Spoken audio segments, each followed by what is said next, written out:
was happening. And, you know, I was raised Christian, very Christian, went to church every Sunday, was active in the youth group. And I was always interested in world religions. And truly, when I was in high school and college, just like you, I studied world religions. And I was just fascinated with the Asian religions, and especially Buddhism. So I kind of studied it, you know, when I was younger. And, you know, they say when the time is right, the teacher appears. And literally, I walked into a store one day, and on the bulletin board, there was a flyer, and it said, "How to solve your human problems." The class started the next day, and I thought, I need that. I need to know how to solve my human problems. And the class was being taught at the Buddhist Center. It was 7 blocks from my house. I went, and a Buddhist nun, Gentupa, was teaching the class. I loved it, and that was 13 years ago. My name's Teresa Kelly. I'm 42 years old. I am a finance director at UCSD at the School of Medicine. I've been practicing for about 10 years, and my mother first introduced me to this tradition, to a Buddhist meditation class in Los Angeles when I lived there. And then when I moved to San Diego, I found the center here and started coming here. I first looked into Buddhism probably 25 years ago when I was in England, which is where I'm from. And I was with a group of friends, and we would go and explore whatever new speaker was in town to do with all kinds of different disciplines. And we went to a presentation or a teaching, if you like, which was by a Buddhist master. And that's where I really first felt a connection with Buddhism. And then I wasn't a particularly good practitioner between then and a lot later, but it always stayed in my heart. And so that's where I first found Buddhism. And then about 10 years ago, I was ready to go deeper. And I was looking around for a really qualified center with qualified teachers, because I'd been lucky enough to have very good teachers. And so I found a meditation class that was offered by this center and realized it was very good quality. And that's really how I started getting involved with the center here. And we were in a different location. I actually lived at the center for 6 years, living at the Buddhist Center. That was a wonderful experience. And that brings us to today. The mandala is an offering. And we make all kinds of offerings to the Buddhists. We make water offerings, we make flower offerings. But the mandala is a very specific offering that's done during our longer pujas. And the long mandala offering, mandala means universe. So basically we're offering the universe to the holy beings. And if you think about the world we live in, it's not a very pure world. You know, there's lots of suffering, there's illness, there's famine. So we're not offering that impure world. We're imagining the most pure world that we can imagine, where everything is beautiful, everything is grassy and sunny, and there's plenty of food, and there's jewels, and there's forests, everything that you would want to live in a pure world. No suffering, no illness. So we're imagining that pure universe, and we build a mandala with specific prayers, and then that's what we're offering to the Buddhists. So the purpose of a mandala offering is to create merit or positive energy in your life. So I have to take a step back. One of the basic teachings in Buddhism is understanding the law of karma. So when good things happen to us, it's because we have positive energy in our, as my guru says, mental continuum in your mind, right? So imagine you have a garden and you have seeds planted, and some of them will grow into flowers, some will grow into weeds. The flowers are because of all of the positive things that we've done in our life, life after life after life. So the purpose of a mandala offering is to create a lot of positive energy very quickly, because we need positive energy and merit to be happy. So that's the significance of it. And so every practice that we have includes the mandala offering, either a short one or a long one, a more extensive one. So it's a prayer, it's a method to creating positive energy in your life. The reason Buddhism exists is on a basis of compassion. So everything that you find within Buddhism, whether it's malas, statues, mandalas, all relate to compassion. And so as Buddhists, our job is to recognize that this world and every living being is suffering. And we can look around as ordinary people and see that every day pretty clearly. And our job as Buddhists is to develop our compassion, which is a wish to free all living beings from their suffering. So that's us included, of course, and all living beings. And so the mandala is a tool to help us to that end. What is interesting to know is, okay, so when I demonstrate, you'll see that there's a mandala kit, and there's things that we do, and there's a physical presence that we offer to the Buddha. But really, it's an internal process. It's an internal practice.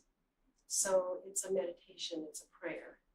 And what we're doing is purifying our mind, and we're offering that pure world then to the holy beings who are already enlightened. So it gives us a connection with the enlightened beings. It's one of the many practices we do on our way to enlightenment. So yeah, it's an internal process, but we're building an external visualization so you can see it. When you offer a mandala, you imagine that Buddha is in front of you and that you're offering pure objects, pure sounds, pure foods, pure drinks. Everything is beautiful, and so, but it's all imagination. So it's a way of, connecting to Buddha, which is an enlightened being, and yeah. So in terms of how the mandalas, how they interact with relationships, I think relationships with the divine, relationships with other practitioners, and so forth, that's what you're asking. The mandala represents a pure world. So in the way that we have our world that we live in, it has people that we recognize and things that we're familiar with and landscapes and activities, and people look the same, people have bodies that we recognize and so forth, and we enjoy various things. It's the same in a pure world, but what we are doing with the mandala is training our mind in compassion to imagine, to visualize, if you like, all living beings, including ourselves, in a pure world. That means with a pure body that doesn't have the body problems we have, with pure activities that don't create negative results, with pure enjoyments that don't create cravings or hatred, and in a pure environment that doesn't have the environmental issues that we have. I don't do the mandala offering every day. There's certain prayers and rituals and mantras that I do every day. There's a shorter version of it that we do with our hands. It's like this. This is a mandala offering. We say a prayer and make the offering. But the longer one I'm showing you is done in the longer pujas. So for example, last night we did a long puja called Offering to the Spiritual Guide. So I currently do mandala offerings at least once, sometimes twice a week. I was going to start doing them every day because I think they're really important. And it was first introduced to me maybe 6 years ago. I was struggling with some things in my life, and I was doing a lot of purification practice, which is taking the weeds out of the garden. But the things that I needed to manifest weren't quite happening. And then my friend said to me, "Oh, you're doing a lot of purification, but you need more merit." And I said, "Well, how do I get more merit?" And he said, "A mandala offering." I said, "What's that?" So then he explained it to me, and I bought my first kit and started doing it a lot. So I offer a short mandala every day. And the reason I do it is because it's a really quick, easy part of practice that I feel good about, that generates a lot of positive energy, that is part of the instructions I've been given, that I have trust in, a lot of confidence in. So it's a really beautiful way. It's kind of like you know, we were saying before we started, we're just running all day long, right? We're just running all day long, whether we're at school or whether we're in the grocery store or whether even we're at home. What are we doing at home? We're not sitting and meditating, relaxing. We're on our phone, right? Or we're on a computer or we're on the TV or whatever. So when I stop and offer the mandala, when I'm making my regular offerings at my shrine at home, in one sense, we're creating an oasis.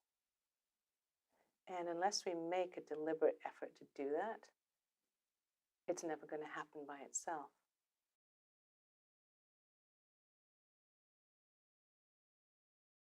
Shortly after I came into the when I started getting serious, after I made a commitment to coming and then to vows to become a Buddhist rather than just coming to classes here and there, I started coming to the pujas. And the pujas are the prayer services. They're chanted prayers and they're, services. And within that structure, then they do the mandala offering. This is an oral tradition, basically, so I didn't read a book on it or anything, but I watched and saw what other people did, and I heard the prayers and followed it. But we do twice a year have what's called a mandala offering retreat, where we teach people how to do it. And then we do 4 sessions a day where we keep doing the offerings over and over and over again. Partly, I think, for us to learn it, but partly, the more often you do it, the more blessings you receive, and you start to feel how powerful it is. I know that our tradition comes from Tibet, and our teacher was ordained at the age of 8 and lived at Lhasa at the famous monastery, and then fled when the Chinese invaded in, I think, the late 40s, and lived in Nepal and was on retreat for about 18 years, and then was invited to the West to give teachings to some British students who wanted to learn this tradition. And from there, it just spread. Buddhism was practiced by ordained monks and nuns in monasteries, and it was separate from people's everyday lives. And, when I've heard stories told about Geshe Kelsang Gyatso, when he first came to the West, he saw people living with really good conditions and thought, well, they don't really need my help. But then as he started talking to people, saw people are suffering, right? People have problems, people have, they're unhappy, they have physical problems, mental problems, and so he decided to stay. And he was having a little bit of trouble, I think, teaching exactly the way he had learned in Tibet, the traditional way. So he talked to his guru, his teacher. He went back to visit him and said, I don't know what to do. They're not really understanding. The classes, the class size keep shrinking. And he said, my students were Tibetan, so I taught the Tibetan way. Your students are Western. So you need to teach them according to their tradition. So Geshe-la really modernized Tibetan Buddhism. And actually, we have a book, which is on free download if you're ever interested, called Modern Buddhism, where it's basically taking these ancient teachings, which at their core are the same, 2,600 years, and they still work, but presenting it in a modern way for modern people, using examples, when my car is broken, the car has a problem, not me, So he really took it and presented it in a different way. And in our tradition, the monks and nuns are not separate from the lay people. We actually work together, they live together, and so it's definitely, I would say, an evolution of Buddhism in the modern world. Yeah, I think it was my first teacher in this tradition, actually, which was when the center was in another location. And we have annually what are called Guru Yoga Mandala offering retreats, where you build a mandala and you say prayers, traditional ritual prayers, for a long time. And then you take a break and then you do it again, maybe 4 times a day. And so I think it was within one of those that we had one of those at our center, and I think I decided I would check it out. And, our teachers are very kind. They start us off with just 1 plate and a handful of rice so that we don't have to kind of juggle all the rings and all the bases and all the rice and then the top part and so on. So you actually then experience kind of like a kinetic learning of what you're doing. It becomes rhythmic and it becomes something that you actually enjoy doing. And then your understanding builds up over time.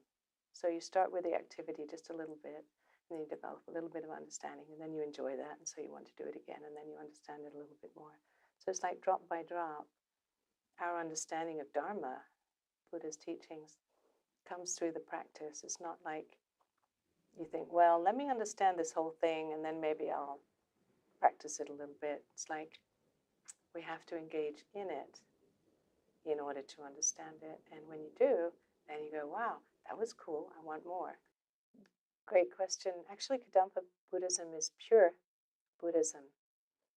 Its teachings are as pure as the source of Buddha Shakyamuni 2,600 years ago. They have been presented for Western minds. So there's a difference. It's not a Western twist on Buddhism. It's a presentation that's appropriate for our crazy world in the West in 2018.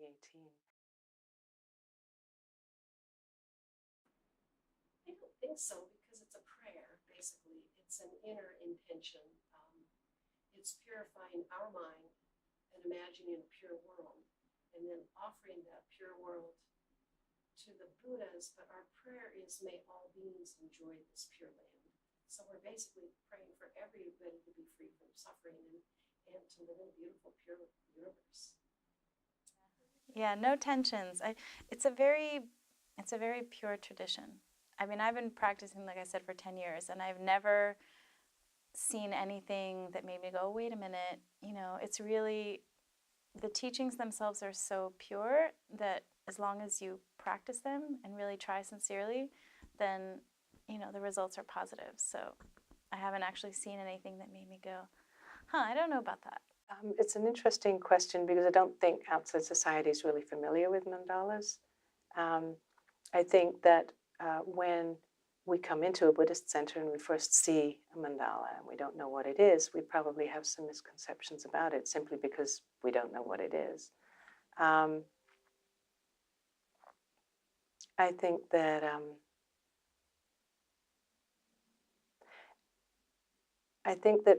maybe a possible misconception is that the mandala itself has some power. It's not intrinsically a powerful thing.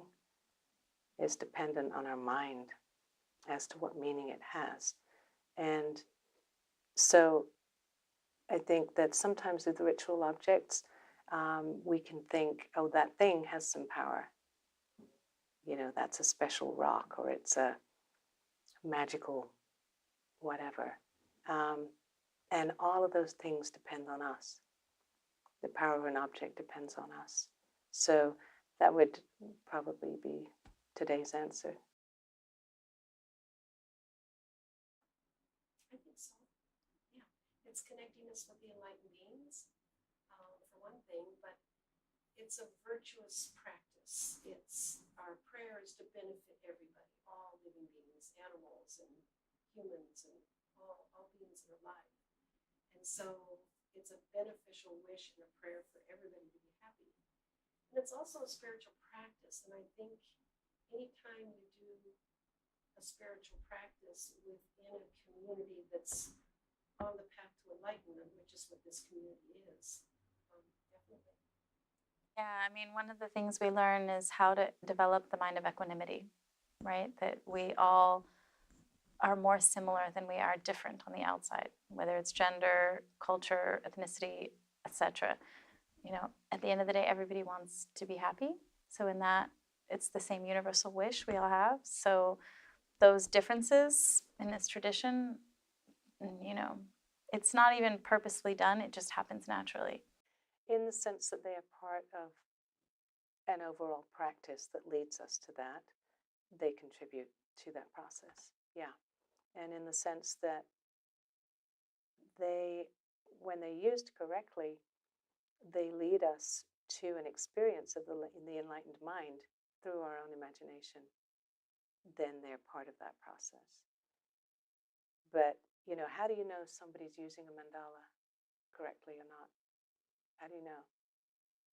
The answer, we can't say. It depends on what's going on internally in that individual. They may make the most perfect mandala, build it, place everything perfectly, offer it beautifully. Externally, what's going on in their mind, we don't know. So no effect. Depends on our motivation. Always depends on our motivation as to how much power something has.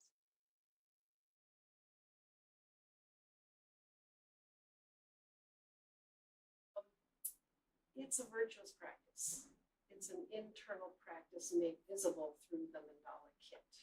And so I don't think there would be any controversy around this. It's really a pure wish for everybody to be happy. Pretty wonderful, isn't it? I think it's a really great question. It's a wonderful question because these are the questions in our mind all the time. Whatever side of the fence we're on, we're thinking about these things, and we have a lot of tension in our society, one way or another, about these issues. Absolutely. I would say the mandala is the ultimate in social justice because in using the mandala, our motivation is to end the suffering of all, whatever their particular context is. And it equalizes all of us. Our job is to understand every single living being is as valuable as the next. So these questions don't really come up in their individual manifestations, so to speak, because the purpose is all-inclusive. And the purpose is to improve our minds and to allow us to create a world where there is no social injustice, where there are none of these issues, and where no one feels less than and no one's treated less than, because no one is regarded as less than. So it's a world created from the inside out. Can't legislate peace. Can't just say, don't be mean to each other. You know, this has to come from an internal, individual realization, and these practices help us get there.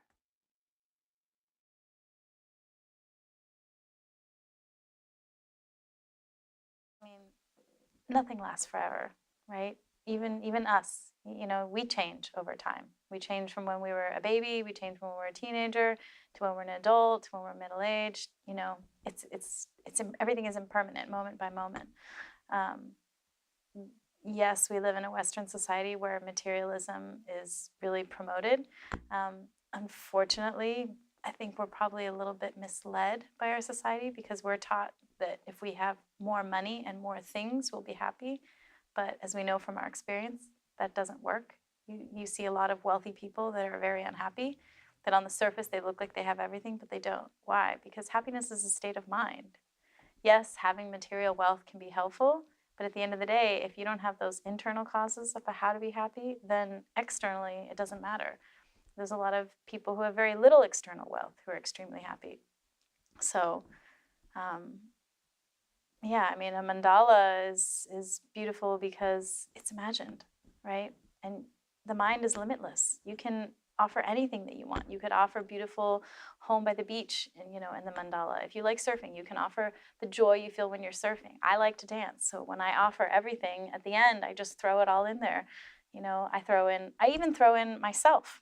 You know, because we have a lot of attachment to our bodies being a certain way, looking a certain way, dressing a certain way. Right? So the purpose of the mandala is really, one, you're offering something pure, you're giving it away to enlightened beings that you imagine are there and ready to receive, and to also be giving things that maybe you're attached to, even people you're attached to, you know, and that also helps you to reduce your attachment to those things and to really enjoy things more fully. I think they can remind us that things don't exist entirely and only in the way that they appear. Because if we go back to remembering that our experiences are dependent upon our mind,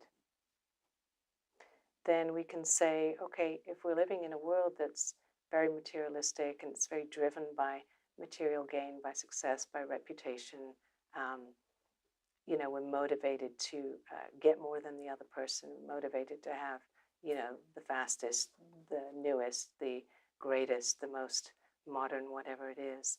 otherwise there's something wrong with us. We can say, okay, we don't have to believe that. We don't have to buy into that. And that's very hard to do. It's very hard to do. I would say especially hard for young people to do.